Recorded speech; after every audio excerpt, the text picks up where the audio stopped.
Olá pessoal, tudo bem com vocês? Mais uma aula aqui de Química. Hoje vamos falar sobre distribuição eletrônica ou também chamada de configuração eletrônica. Se você ainda não é inscrito no canal, se inscreva, curta e compartilhe essa aula.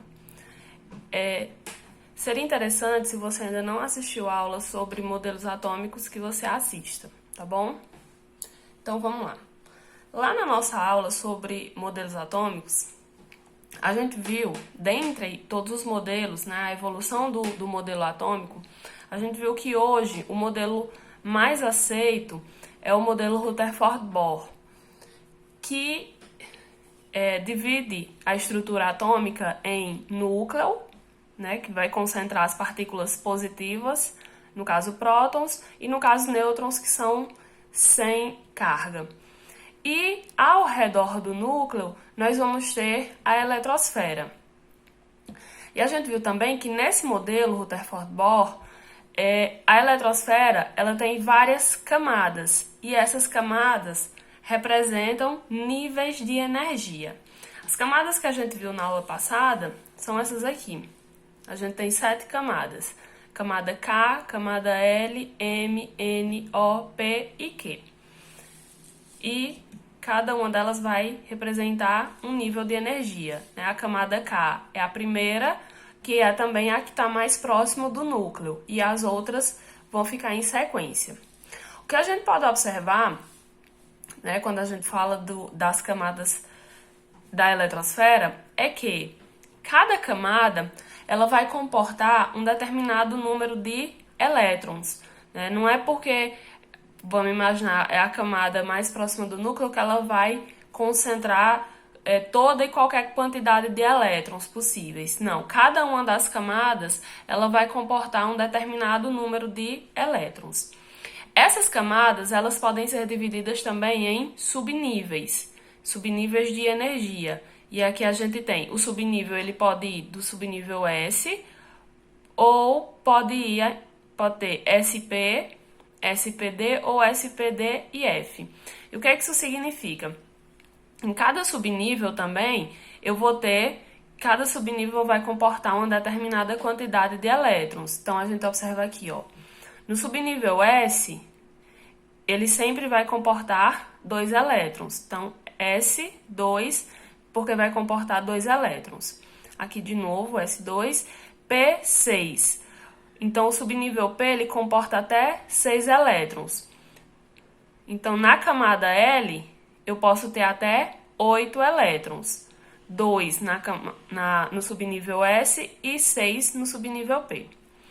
Na camada M, eu vou ter os subníveis S, P e D. No subnível S2, P6 e no subnível D, 10 elétrons, resultando um total de até 18. Na camada N, nós vamos ter subnível S, P, D e F. S2, P, 6, D, 10 e no subnível F, 14, resultando um total de 32 elétrons. Camada O, mesma coisa da camada N, comporta também até 32 elétrons e ela tem os 4 subníveis, S, P, D e F. Camada P, aí vai reduzir. Eu vou ter só subnível S, subnível P, subnível D, resultando um total de 18 elétrons. Na camada Q, só SP, chegando a comportar só 8 elétrons. Para que isso aqui, na verdade, vai servir? A distribuição eletrônica, ela prevê a forma com que os elétrons eles se dispõem, né, na eletrosfera. Pensando nisso, um químico norte-americano chamado Linus Pauling criou um dispositivo para que a gente consiga fazer a distribuição eletrônica, né? E ele foi chamado de diagrama de Linus Pauling. E olha só a forma como ele organizou esse diagrama. Então, ele vai da camada L, organizando os subníveis na frente, até a camada O. Olha só. Então, eu tenho aqui. Como o K é a primeira camada, é o primeiro nível, então aqui vai ficar um S2. Camada L, como é a segunda camada, 2s2 e 2p6. M, como é a terceira camada, 3s2, 3p6, 3d10. E assim sucessivamente. Quando a gente vai fazer a distribuição eletrônica de um elétron, o que é importante a gente observar é que não dá para fazer a distribuição seguindo a ideia nossa de seguir aqui. Primeiro distribuir no S, depois no P, depois no D e depois no F. Só que na verdade não é assim.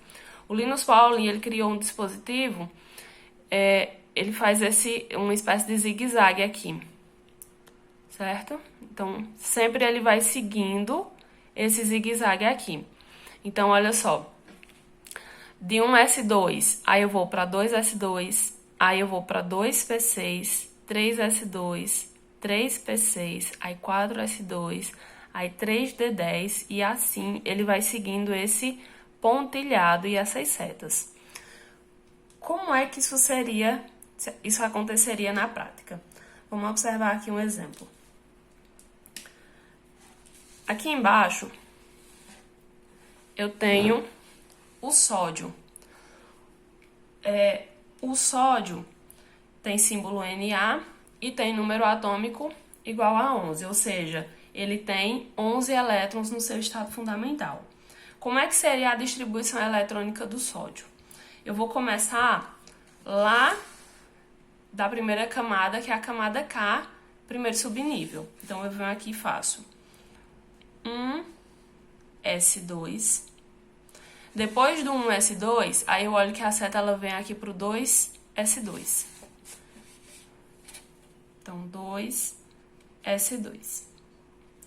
Depois do 2s2, aí ele vem aqui pro 2p6.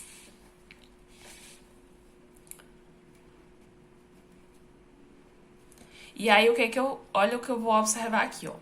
Aqui eu tenho 2 elétrons, mais 2 elétrons, mais 6. Aqui já dá 10 elétrons. Eu posso parar por aqui? Não posso, porque o número atômico é 11. Eu posso colocar aqui, em vez de 6, eu posso colocar 7? Não, porque o subnível P, ele só comporta 6 elétrons. Então, esse elétron aqui que está faltando, que ainda falta 1 para chegar nos 11, eu vou para o próximo subnível. Então, ó, do 2p6, aí eu venho para o 3s2. Só que eu preciso de 2 elétrons? Não, eu não preciso. Eu só preciso de 1. Então, fica aí 1s2, 2s2, 3p6, 3s1. Porque quando eu somar aqui, ó, 2 mais 2, 4, mais 6, 10, mais 1, 11. Se eu colocasse 2 aqui, ficaria 12. E aí não seria a distribuição eletrônica do sódio, seria de outro elemento, ok? Vamos aqui para um outro, manganês. O manganês, ele tem número atômico 25. Então, olha só, eu já tenho a distribuição eletrônica, um comecinho aqui da de cima. Então, ó, posso começar com 1s2, 2s2, 2p6, 3s2, aqui já dá 12. Aí, vamos lá. Depois do 3s2, aí eu venho aqui pro 3p6. Depois do 3p6, aí eu venho pro 4s2.